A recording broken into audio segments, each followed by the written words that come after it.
शिष्य तो अपने आप में पूरा जुआरी होता है, दांव पे लगा देता है अपने जीवन को। वो सोचता समझता नहीं है, वो गणित नहीं करता है। गणित करने वाला आदमी कुछ छलांग नहीं लगा सकता, कुछ नहीं कर सकता, वो एक काल बुलबुल की तरह मर सकता है। जो एक बार निश्चय कर लेता कि या तो इस पार है या इस पार देखा जाएगा, डूब जाएंगे तो डूब जाएंगे, 5 साल बाद डूबेंगे, आज डूब गए। जो जीवन में निश्चय कर लेता है वह जीवन में पार पहुंच सकता है।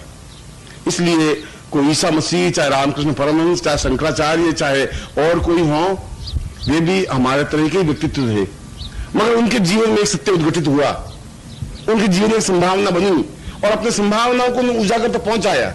आप नहीं पहुंचा पाए, और यदि आप नहीं पहुंचा पाए तो फिर आपका ये जीवन अब तक का भी और आज के बाद का जीवन भी अपने आप में निर्मूल्य है, यूजलेस है, बेकार है। ऐसा ही है जैसे आपके पिताजी का जीवन था, आपके दादा का जीवन था, आपके परदादा का जीवन था, और इतना घटिया ओछा जीवन था कि आपको अपने दादाजी का नाम शायद ज्ञात हो, परदादा का नाम तो ज्ञात है ही नहीं, और परदादा के पिताजी का नाम तो आप में से किसी को भी ज्ञात नहीं है, ये गारंटी है। 3 पीढ़ी के बाद आदमी को बुला दिया गया, आप 500 साल 5000 साल कैसे जिंदा रहेंगे? कैसे आपका नाम याद रखेंगे? हम आने वाली पीढ़ी आपका नाम याद रखेगी कैसे?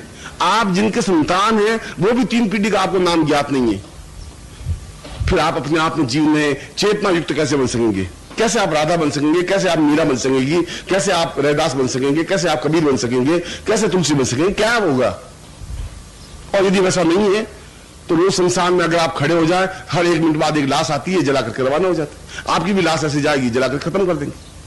आप कुछ थे, आपके बेटे साल भर में एक बार श्राद्ध कर देंगे और कहते पिताजी बहुत अच्छे थे, स्वर्गवासी हो गए, इसके अलावा कोई लाइन नहीं है आपके पास।